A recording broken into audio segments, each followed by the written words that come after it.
Kodet, Hukum dan Kode Etik. Saya Nabel Dan saya Dita. Nah, terima kasih nih kepada teman-teman yang udah mampir mau menonton podcast kami pada hari ini. Nah, pada saat ini kita akan membahas salah satu isu yang sangat menarik nih di dunia pariwisata. Mau tahu nggak teman-teman? Aku mau. Nah, kita akan membahas perilaku wisatawan yang melanggar norma dan juga hukum di dunia pariwisata. Gimana tuh lebih tepatnya tuh? Nah, itu tentang mereka yang melanggar aturan-aturan yang sudah ditetapkan di Bali. Oh, di Bali. Iya. Pasti pada tahu dong Aku Bali. tahu. Kemarin tuh aku sempat ke Bali ya. Terus tuh jujur aku ngeliat banyak banget wisatawan asing khususnya ya yang melanggar banyak banget norma-norma dan aturan di Bali, kayak misalnya naik motor tapi nggak pakai helm. Wah, parah. Datang ke Bali pakai visa biasa tapi kerja, bikin aset malah. Waduh, hebat sekali ya. Terus yang paling booming nih, bikin konten di pura. Waduh, parah sih itu ya. Nah, tapi kayak yang kayak itu tuh sebenarnya tuh mereka tuh ngakuinnya kenapa sih? Nah, supaya kita tahu alasannya kenapa, kita sekarang mempunyai 3 narasumber yang nggak kalah menarik nih. Asik. Yang pertama ada narasumber yang berasal dari masyarakat lokal, itu Siapa bernama tuh? Karin. Lalu yang kedua ada narasumber kedua yang bernama saudari Jane. Beliau merupakan wisatawan domestik. Lalu yang ketiga yang paling penting nih, mau tahu nggak? Aku mau. Pastinya yang satu ini penting banget ya. Iya, penting banget. Narasumber yang ketiga kita adalah Budian. Beliau merupakan pemangku adat di Bali. Tanpa berlama-lama, mari kita panggil ketiga narasumber kita. Say hi dulu ke kamera. Hai. Oke, sebelum kita mulai berbincang dengan narasumber hebat ini, aku bakal ceritain dikit tentang fenomena yang terjadi di Bali ya. Belakangan ini tuh Pemprov Bali lagi sibuk-sibuknya membenahi masalah sosial yang dibikin sama turis asing yang nakal nih. Kayak pergi ke mana-mana pakai motor nggak pakai helm. Jadi kayak ada penetapan SIM. Jadi kayak harus punya SIM yang bagus sebelum mereka nyewa motor. Lalu ada juga kenakalan kayak datang pakai visa biasa tapi kerja atau enggak bahkan bikin aset di sini. Lalu yang paling parah nih, bikin konten di pura. Aduh, nih menurut teman-teman yang nonton dan yang di sini, menurut kalian tuh kenakalan ini tuh disebabkan oleh apa sih? Nah, supaya kita tahu alasannya apa nih, mari kita mulai aja dari narasumber pertama kita, yaitu masyarakat lokal yang bernama Karin. Oke. Jadi menurut dari pandangan masyarakat lokal nih, bagaimana pandangan Kakak Karin sebagai masyarakat lokal terhadap fenomena ini? Kalau menurut aku dari perspektif masyarakat lokal sih ini udah melanggar aturan yang tertulis di Bali maupun di Indonesia sendiri, dan ini sudah melenceng jauh dari budaya yang ada di Bali. Tapi sebenarnya masyarakat Bali tuh nggak apa ya kalau misalnya di kedatangan turis asing yang main gitu. Apa? Sama ya. Nah, menarik sekali nih pembahasan kita. Selanjutnya mari kita beralih ke narasumber kedua kita yang merupakan wisatawan domestik. Siapa namanya tadi? Nama aku Jay. Halo Kak Jay. Banyak uang nih ya, suka bolak-balik Bali. Gitu kan ya. Nah, Kak Jay ini kan sering banget nih liburan ke Bali ya kan? Iya, sering. Nah, sebagai orang yang sering banget liburan ke Bali, bagaimana pandangan Kak Jay terhadap fenomena ini? Jujur, saya cukup prihatin ya, karena ketika ada wisatawan asing yang melanggar aturan, dampaknya itu bukan cuma ke diri dia sendiri, tapi juga mempengaruhi citra Bali sebagai destinasi wisata. Selain itu, kadang muncul anggapan bahwa wisatawan asing itu mendapat perilaku yang lebih longgar. Padahal kalau menurut saya tuh hukum itu sama dan harus berlaku untuk semua orang gitu. Oh iya benar, kalau misalnya hukum yang gak rata tuh jadi trust issue gitu ya, kayak ini beneran diberlakukan atau sebenarnya tuh spesialis aja nih ke yang domestik aja. Tapi menurut Kak Jane sendiri ya, penegakan hukum tuh cukup gak sih? Kalau menurut saya nih belum ya. Penegakan hukum tuh memang penting, tetapi tidak kalah penting dengan edukasi. Misalnya nih, ketika wisatawan tiba di bandara, mereka bisa diberikan informasi, misalnya aturan berkendara, etika mengunjungi pura, aturan berpakaian, bahkan larangan menyalahgunakan visa. Nah, kalau informasi ini sudah diberikan sejak awal, wisatawan tuh nggak bisa beralasan kalau mereka nggak tahu. Bener banget sih, ini penting sih. Iya benar. Jadi berarti menurut Kakak J ini pemerintah, pelaku usaha wisata dan juga masyarakat lokal itu mempunyai tanggung jawab yang penting berarti. Iya, betul sekali. Menjaga citra Bali itu bukan hanya tugas pemerintah. Hotel, villa, agen perjalanan, pemandu wisata, bahkan masyarakat sekitar juga tuh bisa ikut mengingatkan wisatawan dengan cara yang baik. Kalau menurut saya, edukasi dan penegakan hukum itu harus berjalan bersamaan. Karena kalau hanya mengandalkan hukum tanpa edukasi, pelanggaran itu akan tetap selalu terjadi. Oh, Aku setuju banget sama Kakak Jen, karena kayak sebenarnya perlu kita perketat tuh bukan cuma kayak aturan-aturannya aja, tapi juga tentang kepedulian kita supaya kita bisa membenahi bersama-sama. Nah, Oke, next kita bakal punya Budian untuk memperdalam pembahasan kita kali ini, dan kita juga bakal membahas dari sisi Undang-Undang Nomor 18 mengenai kepariwisataan dan juga dari sisi GCET. GCET itu apa sih? nah buat yang nggak tahu, GCET itu kepanjangan adalah Global Code of Ethics for Tourism. Keren. Nah, mari kita langsung aja ya ke Budiannya. Menurut Budian nih, pandangan dari Budian itu sebagai pemangku adat ya, kenapa adat di Bali itu harus dihormati oleh wisatawan? Oke, terima kasih sebelumnya untuk teman-teman semuanya. Kalau misalnya kita ngomongin tentang pariwisata ya, ngomongin Bali ya, kita tuh nggak bisa pisahin pariwisata dengan adat budaya. Karena tuh kebanyakan tuh wisatawan tuh berkunjung ke Bali itu karena mereka tuh pengen lihat adat dan budayanya di Bali ini. Kayak mereka tuh pengen lihat kayak upacara adat, mereka pengen lihat pura, mereka pengen lihat tari tradisional, dan bahkan tuh mereka sangat ingin melihat bagaimana kehidupan masyarakat Bali yang sangat memegang teguh aturan-aturan dan nilai-nilai adat tersebut. Seperti tahu kan Sepang Lipuran ya? Iya, gimana banget. gimana dengan kehidupan mereka yang sangat-sangat mematuhi adat. Tapi kalau ada kayak lagi galungan tuh mereka ada yang penjol, karena banyak mereka tuh pengen lihat itu. Jadi sebenarnya banyak pengunjung tuh kita tuh pengen lihat mereka tuh masuk ke Bali ini bukan hanya untuk melihat objek wisatanya aja, tapi tuh mereka tuh masuk ke ruang lingkup yang memiliki nilai adat yang harus dihormati seperti itu. Tapi kan ada nih kayak misalnya orang-orang berpendapat kayak aduh aturan ini ngikut banget, jadi nggak bebas, jadi nggak enjoy gitu kalau misalnya ke Bali. Itu menurut ibu gimana? Oke, kalau untuk statement seperti itu kurang tepat sih menurut saya.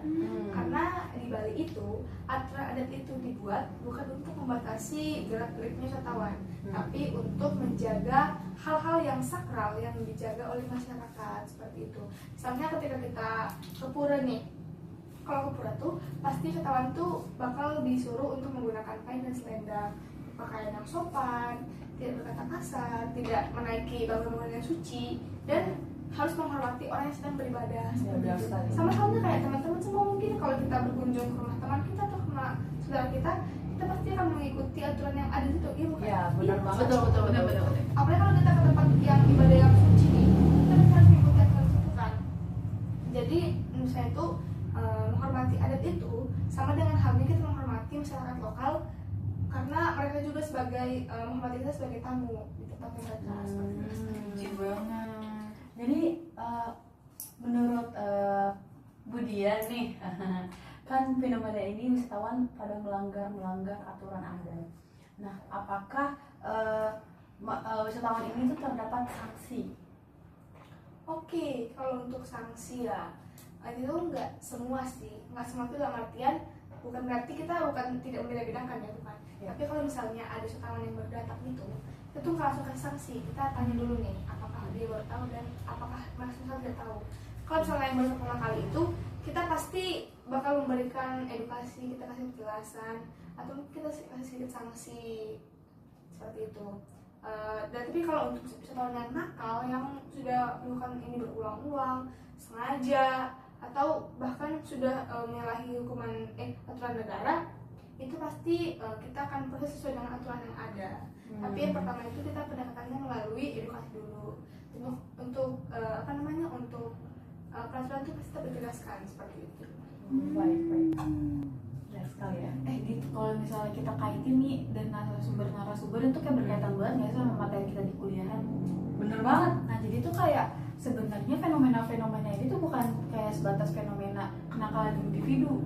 Jadi kita udah harus mulai membenahi ya, karena itu udah masuk ke ranah pariwisata, yang mana tuh pariwisata tuh sebenarnya butuh keseimbangan antara hak dan kewajiban. Jadi bukan kewajiban doang nih.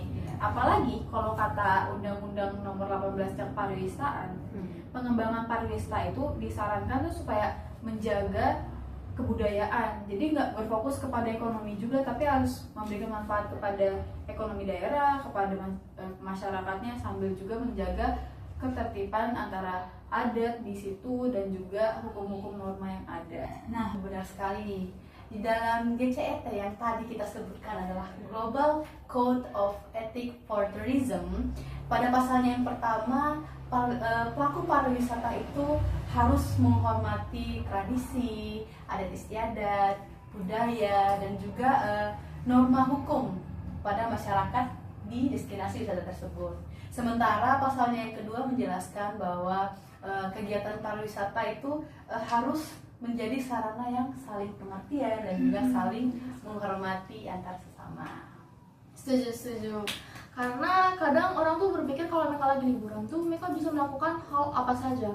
Padahal justru kita tuh menjadi wisatawan tuh kita membawa nama baik tempat asal kita. Iya, benar sekali. Nah, kalau kita misalnya menghargai budaya lokal, masyarakat akan memberikan penghormatan yang sama kepada kita juga. Iya. Tuh, kami juga masyarakat tidak meminta untuk diperlakukan spesial, tapi yang diharapkan hanya satu, yaitu saling menghormati. Karena rasa hormat itu menjadi dasar terciptanya hubungan yang baik antara masyarakat lokal dan wisatawan. Tapi kalau saya boleh nanya ketiga narasumber hebat ini ya, sebenarnya menurut narasumber sekalian ini, akar permasalahan ini apa sih? Apakah karena kurang edukasi, emang kurang peduli aja sama hukum yang ada, atau emang kayak gimana ya? Emang mereka tuh tahu tapi nggak mau tahu gitu, cuek gitu kan? Atau karena kurangnya keketatan terhadap peraturan yang ada? Oke, kalau menurut saya ini tuh umumnya itu karena kurangnya kesadaran seperti itu.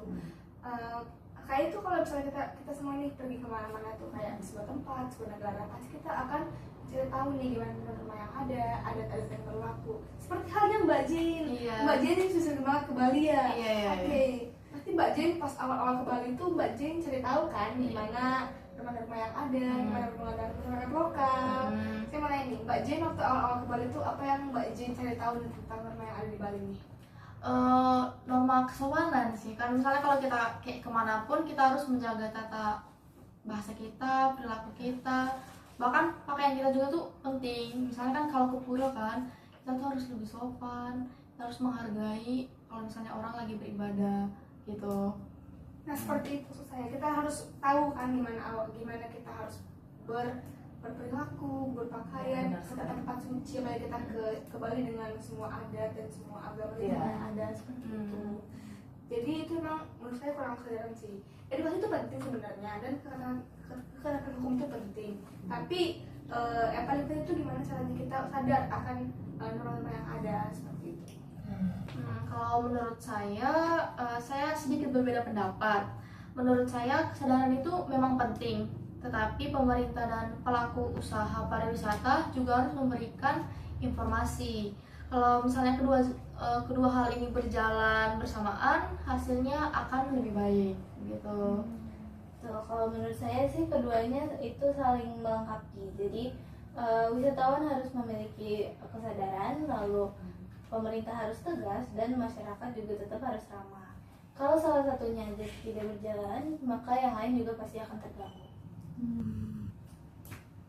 Nah, jadi dapat kita simpulkan bahwa fenomena ini tuh bukan cuma persoalan individu aja ya. Diperlukan adanya kerjasama dari pemerintah, dari pelaku usaha wisata, dari masyarakat lokal, dan juga dari wisatawan itu sendiri. Nah, sekali. Oke, untuk menutup podcast hari ini aku punya kata-kata. Apa tuh? Asik.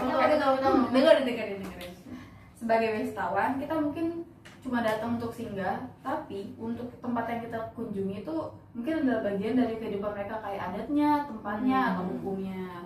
Maka dari itu kita harus menghormati hukum dan budaya, bukan hanya kewajiban, tapi juga bentuk kita menghargai masyarakat lokal yang ada di situ. Yang telah menerima kita dengan baik juga. Asik sekali ya kata-katanya ya. Jadi dari pembahasan yang telah kita bahas tadi, solusi yang tepat itu bukan hanya dimana kita memperketat sanksi hukum aja, tapi juga kita harus memperdalam edukasi terhadap wisatawan, dan juga kita harus menegakkan aturan secara adil, dan juga kesadaran tentang menghormati budaya lokal. Nah, pariwisata di sini kita bisa mencangkup bahwa pariwisata itu tidak hanya memberikan manfaat ekonomi saja, tetapi juga dimana kita harus menghormati budaya dan juga tradisi masyarakat lokal, yang dimana itu adalah fondasi dalam kehidupan mereka. Baik, terima kasih kepada ketiga narasumber yang keren-keren ini, yang sangat gacor ya. Terima kasih banyak, dan juga terima kasih banyak kepada teman-teman sekalian yang sudah menyempatkan untuk menonton podcast kami pada hari ini. Kami ucapkan terima kasih.